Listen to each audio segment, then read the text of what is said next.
Ya, masih bersama kami bertiga dan juga tentunya Babe Haikal Hasan. Babe, ini kan Babe kan dikenal masyarakat lekat dengan menjadi seorang pendakwah. Sudah sejak kapan sih Be sebetulnya? 1986 saya udah buka pemberantasan buta huruf Al-Quran. Ceritanya di masjid kami itu anak-anaknya suka dimarah-marahin karena berisik. Di rumah dia dimarahin sama bapaknya, berisik loh, sana ke masjid gitu. Sampai di masjid sama merebot dimarahin lagi, berisik loh, sana keluar. Mau kemana tuh anak? Mau kemana tuh anak? Saya tampung, belum ada yayasan, saya tampung. Yuk belajar di rumah Kak Haikal. Alhamdulillah, nih kalau yang nonton ini pasti banyak yang konfirmasi nih. Wah betul tuh, Kak Haikal manggilnya Kak, karena terkenal banget di Kampung Tengah orang manggilnya Kak Haikal, Kak Haikal, Kak Haikal. Salah satu muridnya ya gue jadiin bini tuh sekarang. Oh ya, gitu. Sweet banget. Modus ya. Itu umur berapa Be? Datanglah semuanya ke rumah saya ngaji sama saya tuh Aleba tak dari tahun 86 sampai sekarang alhamdulillah 2021 nggak berhenti itu pengajian. Jadi orang kenalnya ya begitu, pendakwah ya. Saya udah punya yayasan sendiri dari tahun 86. SMP apa SMA waktu itu tuh ya? SMP pertama kali ngajar gitu? SMP. SMP ya? 86 SMA kelas 1 deh. SMA kelas 1 mestinya ya, 16 ya kira-kira. Nah itu saya udah ngajar. Orang udah manggil Kak Haikal, udah manggil. Waktu SMP udah ceramah di Condet, insya Allah kenal lah dai cilik katanya gitu. Oh, berarti di kampung-kampung gitu ya Be ya? Oh di kampung-kampung. Dan informasinya bayarannya juga pakai sembako tuh betul Be? Ada yang bayar pakai biskuit. Oh pakai Seriusan? biskuit? Karena yang ngundang warung. Biskuit satu kaleng gitu. Biskuit kaleng sembako. Ya nggak apa-apa, kita bukan nyari duit di situ kan. Namanya kita menyampaikan aspirasi aja, alhamdulillah. Sampai sekarang. Nah, mungkin dari situ juga masyarakat banyak yang bukan menjuluki tapi memanggil Babe ini dengan sebutan Ustadz atau Kiai, tapi belakangan Babe nggak mau disebut seperti itu. Emang kenapa Be? Ya kalau dibilang lebih nyaman dipanggil ya Haikal aja atau Babe nggak apa-apa. Cuman kan kita nggak bisa batasin. Ada yang mau manggil Ustadz, ada yang mau manggil apapun ya silahkan aja. Ngomongin Ustadz nih, belakangan juga banyak yang sebut Babe Ustadz radikal. Babe menanggapinya gimana? Nah ini saya telusurin dari mana sumbernya. Saya kan orang teknik, saya kan orang informatika, saya kan orang data. Ternyata sumbernya dari satu situs yang situsnya udah dipanggil polisi sih. Dia memuat 20 ustadz radikal, yang nulis dia doang. Dari situlah akhirnya berkembang daftar ustadz radikal. Ternyata kalau diusut-usut itu bukan ustadz radikal. Dan kagak ada unsur radikalnya. Satu, saya pendukung habis NKRI. Ya kan, kita sangat mempertahankan ya pemerintahan sebagai sebagai yang sah loh, ulil amri gitu loh. Dalam hal ini kan Presiden Pak Jokowi kan. Nggak ada presiden 2 biji, 3 biji, satu presiden, dan kita mempertahankan itu sebagai warga negara Indonesia yang baik dan sebagai orang yang mengerti taat sama Allah, sama Rasul dan sama pemimpin gitu kan.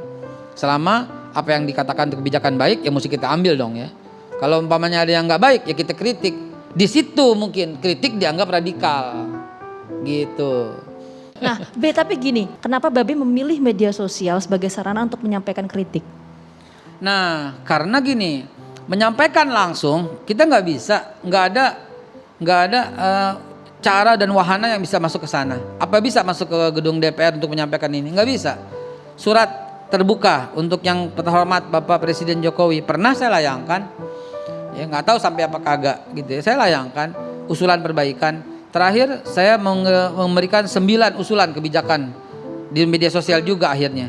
Dan akhirnya sampai kalau media sosial. Kenapa pilih media sosial? Karena saat ini media sosial yang nyampe. Itu jawabannya. Be, ada lagi yang aku bikin penasaran, flashback juga nih. Pas gerakan 212 itu, Babe kehilangan pekerjaan sebagai motivator di ratusan BUMN. Lu keponakan gue ngapa tajam begitu lo gue ya? Ini aku penasaran, Be, itu beneran apa enggak Be? Herannya setelah 212 mereka pergi membatalkan kontrak-kontrak itu. Nah sempat cari tahu kenapa nggak sih Be? Saya nggak mau cari tahu kenapa, karena saya udah tahu berprinsip sendiri, ya? Karena ada unsur politis yang nggak bisa mereka terima, karena saya mengkritisi sampai dengan sedalam itu. Ya saya cuma berharap mari kita tengok ke depan yang lebih baik.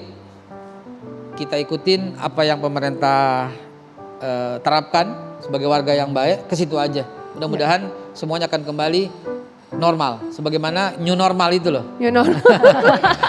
Tapi Babe kan abis 212 itu terus kemudian menjadi juru bicara Badan Pemenangan Nasional dari pasangan Bapak Prabowo dan Bapak Sandiaga.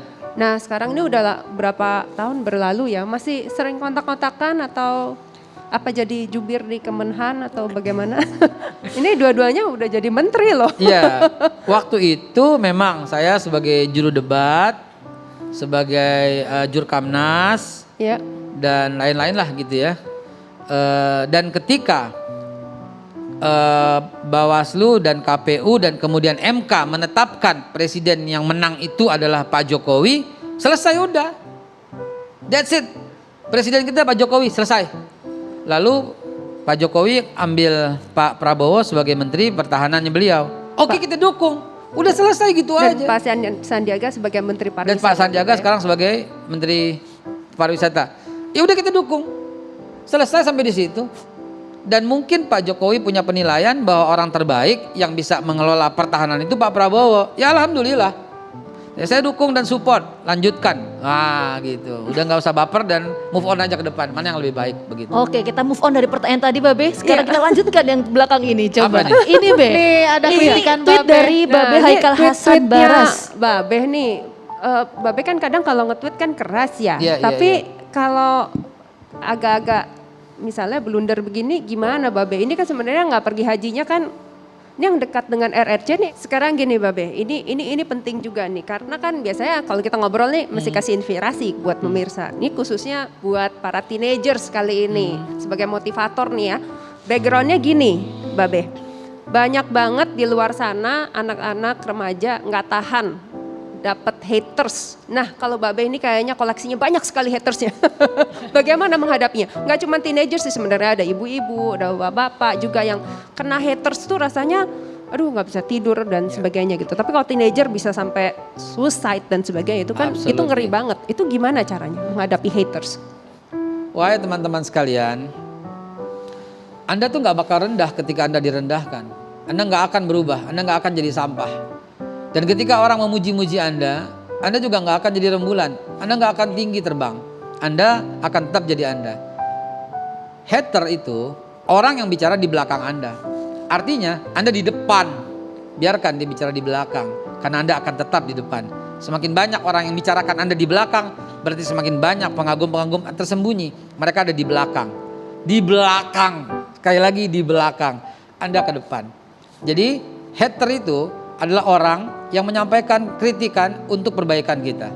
Yang memuji itu juga jebakan Batman supaya kita tidak sampai melambung. Tetaplah berkata baik, berbuat baik, berperilaku baik. Tetaplah merasa bersatu, tetap bersatu dan tetap menjaga persatuan dan kesatuan. Sehebat apapun perbedaan kita, ada satu yang harus mesti kita jaga, yaitu persaudaraan kita. Baik persaudaraan seagama, sebangsa, senegara. Karena itulah yang membuat Indonesia ke depan semakin bagus, semakin maju dan semakin cemerlang. Masya Allah luar biasa. Motivator. Motivator banget Bang. Motivator banget. Malu bah. Senyum-senyum gue Luar biasa sekali. Aduh, terima kasih banget loh Babe. Sama-sama, sama-sama. Ini Yang penting topinya jangan buat lupa. saya oh enggak ya? Yang penting jangan lupa buat orang di depan Anda tersenyum Ya. dan jangan pernah buka peluang untuk tidak disetujui orang lain. Jangan pernah buka peluang untuk tidak disetujui orang lain. Oh, jadi apa yang kita sampaikan jangan terlalu kontroversial gitu ya? Yang Itu peringatan buat adem-adem saya aja. juga. Mungkin Betul, netizen betul. yang hater berkata, "Weh ngaca lo, ngaca." Saya akan bilang, "Iya, makasih ya. Gue udah ngaca sekarang." Gitu. Mantep banget. Oke, terima kasih loh Babe sekali lagi untuk motivasinya, inspirasinya yang bikin kita semua adem di suasana ini. Dan tadi udah dicatat ya Sahila? Udah. Pesan-pesan. Belajar jangan lupa belajar. Belajar jangan Belajar lupa ya? belajar. Belajar Nggak pernah apa, berhenti. Teh? Belajar semuanya? apapun. Iya, Saya orang benar. teknik ya. Hari ini saya masih tercatat sebagai mahasiswa Fakultas Hukum. Tuh, saking apa ya? Saking saya yang belum gue pelajarin ilmu hukum nih. Jadi Saya belajar. tercatat sebagai mahasiswa semester 2 di Universitas Islam Asy-Syafi'iyah, ambil Fakultas Hukum. Nah, Oke. saking apa ya? Ditunggu nanti Belajar. wisuda, kita semua pada datang. Siap ya? Siap. Oke. Kita rayakan. Terima kasih Babe, salam untuk keluarga. Terima Dan kasih. pemirsa, kalau tadi kita udah ngobrol-ngobrol seru dengan Babe Haikal, selanjutnya ada lagi nih bintang tamu yang kelihatannya akan menggoyang panggung saat tiap perempuan bicara. Jangan kemana-mana, tetap bersama kami.